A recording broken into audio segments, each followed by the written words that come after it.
आदाब, जय Hind. Nandura express news में आप सभी का स्वागत है। देखते रहिए हमारी ताजे खबरें। आदाब, जय हिंद। नांदुरा एक्सप्रेस न्यूज में आप सभी का स्वागत है। नांदुरा तालुका, जिला बुल्ढाना। आज नांदुरा शहर के अंदर शिवाजी सभागृह टाउन हॉल के अंदर फीस कमेटी की मीटिंग रखी गई है।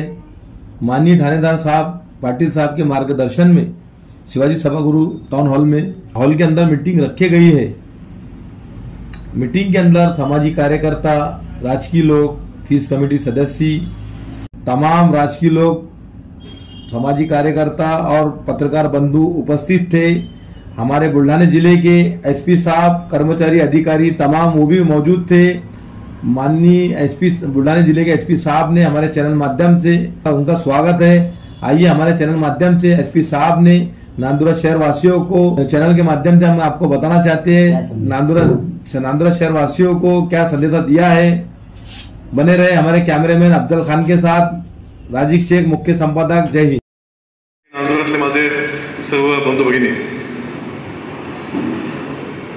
बुलढाणा जिल्ह्यात मी पहिल्यांदाच काम करतोय। यापूर्वी बुलढाणा शांतता कमिटी बैठक घेतली, आता आपल्याकडे यापूर्वी मलकापूरमध्ये एक बैठक घेतली। माझ्या ॲडिशनल एसपी अशोक थोरात साहेबांनी इतकं विस्तृत असं तुम्हाला सगळं मार्गदर्शन केलं आहे की त्यांनी माझ्यासाठी काय फार जास्त बोलण्यासाठी स्कोप ठेवलेला नाही आहे। पण तरी पण मी तुम्हाला काही गोष्टी सांगतो। DJ कृपा करून वाजवू नका, तुमच्या आरोग्याला ते हानिकारक आहे। हानिकारक म्हणजे तुमचा जीव जाण्याची त्याची क्षमता आहे, जीव घेण्याची। आणि एक आपल्याकडे माणुसकीचा दृष्टिकोन असतो की लहान भाऊ मिरवणुकीत असतोय आणि मोठ्या भावाची परीक्षा असते। हे उलट आहे, मोठा भाऊ मिरवणुकीत असतोय आणि लहान भावाची परीक्षा असते। म्हणजे सख्खा भाऊ नसेल पण त्या मोहल्ल्यातला, त्या एका वस्तीतला एक आपण बंधुमान राहतो। एक मोठा मुलगा, एक लहान मुलगा, त्याची परीक्षा आहे, त्याचं काहीतरी महत्व असेल उद्या आपण ठरवायचं। म्हणून मित्रांनो, मी नेहमी तुमच्यापाशी सांगतो कधी आमचं काय आज आहे उद्या नाही, कुठल्या तरी गावात जाऊन पुढच्या वर्षी हे भाषण द्यायची वेळ येणार आहे। परंतु ज्या गावाने ठरवले, आदर्श गाव आपल्या देशात काही नाही आहेत का? आपल्या राज्यात आदर्श गाव नाही आहेत का? ज्या गावाने ठरवलं विकास करायचा त्या गावाने सगळ्यांनी एकत्र आले। त्या जात, धर्म, पंथ वगैरे असं काहीच नसतं। प्रत्येक धर्म ही इतरांबद्दल सद्भावनेचीच भावना देत असतो। तुम्हाला मला सगळ्यांना ते माहिती आहे, सगळ्यांना पटतं, फक्त आगी करायचं नसतं, कृतीतून मागवायचं नसतं।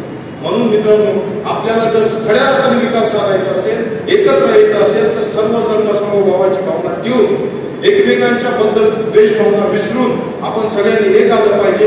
तरुणाईला सोबत घेतलं पाहिजे। विधायक कामासाठी हे सगळ्यांनी निरत ठेवा। चुकीच्या मार्गाने कुठल्याही सोशल मीडियाचा चांगलाही वापर करता येतो, अन्य बाबीचा बी चांगला वापर करता येतो। वाचायला शिका। मी जे काय बघितलं ते योग्य आहे का नाही हे शिकल्याशिवाय जमणार नाही। डॉक्टर नांदुरकर साहेब, मी बघतोय प्रत्येक सोशल मीटिंगच्या आपल्या ह्याच्यामध्ये त्यांनी या गोष्टीवर सांगितलेलंच आहे। डीजेवर सांगितलं, लेझर बीमवर सांगितलं, कुणी ऐकायला तयार नाही। तुमच्या डोळे जाते, त्यांना काय प्रॉब्लेम आहे? ज्याचं जळतंय ना ते आजकाल तसंच आहे। एखादा माणूस आपल्या भावकीतला गेला तरी घरात बसून आपण जेवण करतो आणि मग भावकीला जातो।